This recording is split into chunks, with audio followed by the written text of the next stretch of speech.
I believe it goes without saying the worst thing to drop on your rug is granola. I dropped a half a bag, like one of those enormous bags on the rug, and it took me like 20 minutes to pick up. Hit the dustbuster. Dustbusters are fresh. You know, I almost like the dustbusters better than the big vacuum. You know, you take out the vacuum, you got to undo the cord. I mean, maybe if it's like a nice Dyson one, but those are like $300. Am I right? Like Dyson vacuums, if you're going to get real fancy with it, you might as well be cleaning your apartment, you know, like 2 times a week if you got one of these Dyson cordless vacuums. They're $400. I'm not about to spend $400 on a vacuum. I mean, I'd use it a lot. This apartment, I do believe, is getting dusty. I was having like a housekeeper here like once every 6 weeks or so, and it's been a little bit more than 6 weeks since the last time I saw my housekeeper. But, you know, I try and keep it nice and clean. Like in the corners, I'll like wipe up the dust or whatever it is. How often do you have a house cleaner at your apartment? I know that like the really rich people, you know, who are listening, what's up, guys? I know you guys have a freaking housekeeper every single day. That's funny, but I mean, I can understand. I mean, if you have like a 5,000 foot house, maybe you have a 20,000 square foot house, you need somebody to like upkeep the property. That's also an interesting thought. You know, you'll see some houses, like we'll talk about the suburbs, for example. Some houses that are way bigger than others, but they are still the same price as like a house that's half the size. That could be because of the maintenance. You know, people don't want to spend all this money on the upkeep of the house, because ultimately, if you're buying your house as an investment, that's like the last thing you want to spend a lot of money on is maintenance, right? Because you're not going to get that money back. As we've spoken about before on this pod, I don't really consider a house to be an asset unless you know you're going to flip it and make some money down the road. So Grant Cardone, who I've spoken about on this podcast a number of times, he's like a big real estate guy, huge marketer, has had a number of 10X conferences. That's like what he calls it at like Miami Hard Rock Stadium. He'll have like a bunch of celebrities come in and talk about their real estate investments. But he just bought a $40 million house on like Billionaires Beach, Carbon Beach in Malibu. And he thinks the house is super underpriced because it's lined up with houses that are like 60 million and over. In this circumstance, the guy thinks he could put in a few $1,000,000 and then sell it for $60 million. So God bless him. And I think in a situation like that, if you see a house that's maybe $250,000 and all the neighbors are $500,000 houses, you go into the $250,000 home, put in $10,000, something like that, and then maybe sell it for whatever, $375,000, $400,000, you know, shortly after. But you got to be careful with those gains tax, guys, because you got to have the property for over a year. Otherwise, you get short-term capital gains tax. This is crazy, right? You guys never thought you'd be listening to me about taxes. I'm just learning all of this stuff. 30 years old, and I'm just figuring out about taxes. It's crazy that we didn't learn any of this in school. It's not like I even remember any of that. X squared plus Y squared equals B squared. Is that even the right equation? I don't know. So I got to Algebra 2, and I never even took pre-calculus or calculus. I took statistics in college, but I cheated the whole time. That was crazy. I ended up getting an A in statistics, and all of my buddies thought that like I was sleeping with the teacher or something, sleeping with the teacher's assistant, when actually I just found out that like the class, this is a big lecture hall. So there were 3 versions of each test, and this is kind of how they did it in all the classes from my experience. They would have version A, version B, version C. So the people in front of you, you can see like, okay, this person has A, this person has B, this person has C. So if I was sitting behind a person who had A, I would know who had B, I would know who had C. So if I had C, that I would need to like put on my X-ray vision goggles and like kind of just, I don't know, just look at the person who had the C in front of me. And I'd basically bank on that person's knowledge of statistics. So if that person got a B, I was likely to get a B. And luckily, the 3 times we had statistics tests, like that was my go-to. And I got like a 96 on one of them, maybe like high 80s on the other 2. And then like all the statistic homework, we just basically had the answers from our tutors. Because the thing was, the tutors at the school, like athlete tutors, they all wanted us to do well. Like it was in their best interest to have us do well. So they would have copies of the homework like from a workbook that was already done. So any of the homework that was done, it's crazy because I really never learned statistics. That was probably one of the worst cheating times in my career. Was like statistics. I mean, high school, I did cheat a lot. I started in middle school math class.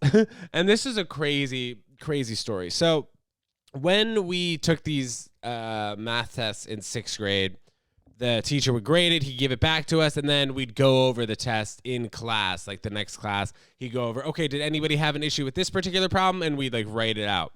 So one time I was like, all right, well, this guy is giving us all the right answers now. Like, why don't I just erase some of my old answers, put in the new ones, and be like, oh, I got this right, and you said I got it wrong. So one time I did that, and I went back to the teacher, and he brought out a copy, a Xerox copy of the actual test. So when I came back and I was like, oh, I never put that answer. I put the right answer. He brought in a Xerox copy of my actual test, and he was like, that's not what you wrote here on the initial test. Caught red-handed. Like, when you're younger and you get caught in the lie, I feel like it hits harder. Just because your thoughts are not like, oh, fuck, I'm going to go to jail. You're just like, oh, I'm going to be in a lot of trouble, whatever that means. Maybe you'll get kicked out of school or suspended from school, which is social suicide. You never want that to happen. But the thought of, like, going to jail when you fuck up really never hits your mind, which could be a good thing, I guess. No, it's definitely a good thing, you know, because I imagine going to jail or prison would be awful. If any of you have been to jail or prison and you'd like to talk to us about your experience, I'd love to hear it. I'd love to hear what it was like. I hopefully will never go to jail or prison in my life. We'll bank on that. We'll come back to episode 205. Be like, did Ted go to jail or prison? No, hopefully not. I'm going to keep my taxes in order. You heard it here first. Not going to assault anybody. And, you know, keep everything in line. Keep everything in check. That's ultimately what I look to do. Taking care of animals. Taking care of the planet. That's goal number one. Because you guys know here that I am a vegan. And I always am just trying to get you guys to eat less meat. Whatever. Join the vegan carbon footprint. Because that has the biggest effect on the environment. Not your car. Not you recycling the pizza box. It's cutting down on the meat. Because these factory farms give out a lot of greenhouse gas emissions, which we know messes up the planet. So this volcano and this volcanic eruption underground, underwater, next to Tonga covered in thick layer of ash. First photos after volcanic eruption are out.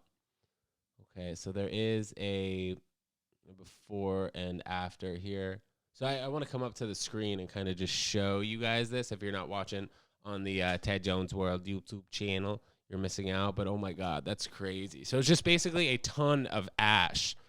I don't think it was really like a tsunami issue, but if you guys see it right there on the screen, a ton of ash that blew up here. And so a thought that I've had is like, you know, remember back in, what year was that? I believe it was like the 1979 World Series where there was an earthquake. One second. If you guys remember the Oakland versus San Francisco World Series game back on October 17th, 1989, there was a magnitude 6.9 earthquake that like shook the stadium, Candlestick Park. My uncle was actually at that game.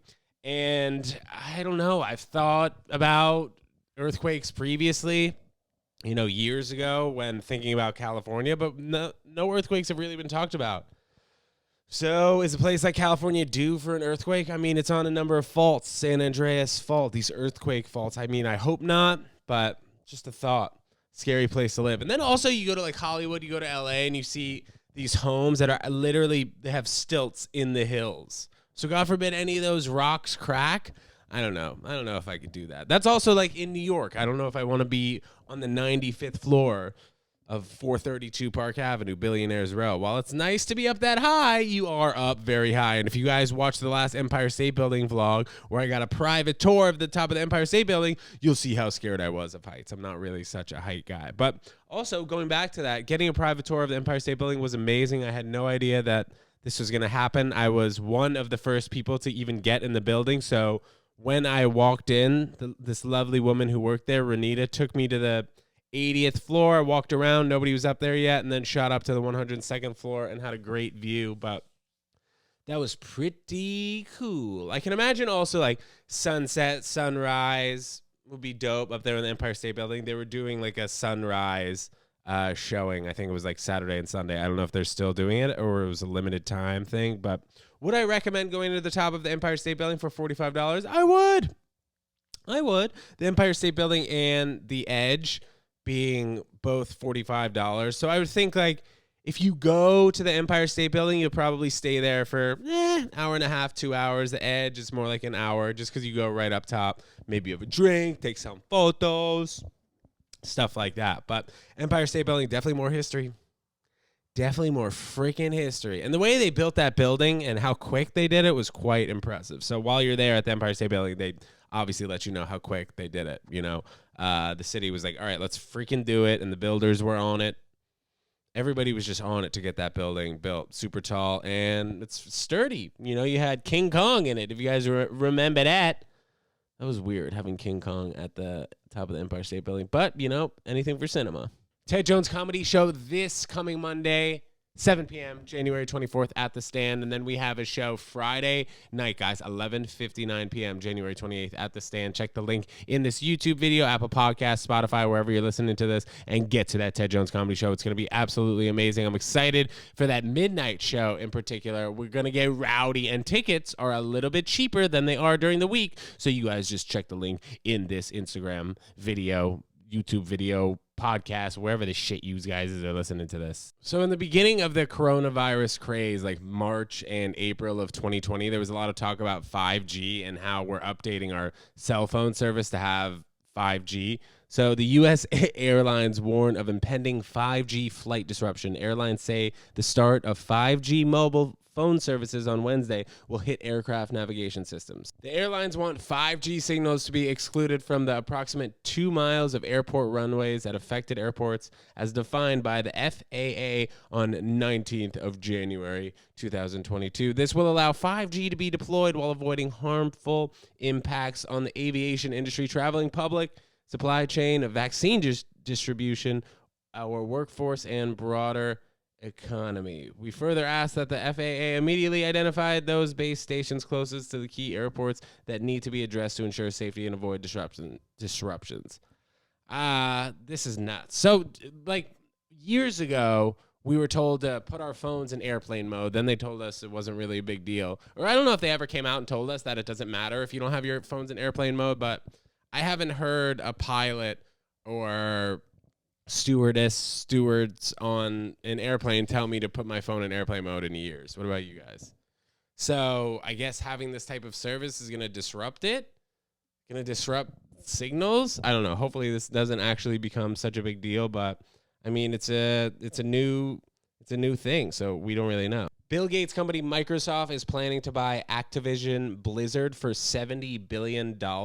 These are games like Call of Duty, World of Warcraft, Candy Crush, and Tony Hawk's Pro Skater 2 from back in the day, if you guys remember that. That is nuts. So I imagine that there's going to be some form of VR that's going to be super incorporated into Microsoft's format. I don't even know what this is here. $70 million plus a B. $70 billion. Guitar Hero also. A number of games here. See if I can kind of read them off. StarCraft, Candy Crush, World of Warcraft, as I said, Call of Duty, Diablo, Overwatch, Tony Hawk's Pro Skater 2. So a number of video games here that are going to be acquired. And Microsoft, this could be a good move for Microsoft. Microsoft first inventing the Xbox. They had a great run with that. And I'm curious as to see if like the Xbox is going to come out, if there's going to be a new Xbox. Because PS4 came out, PS5. And then I want to see if Xbox used to be better than PlayStation. Like right around the Xbox One came out. Is that it?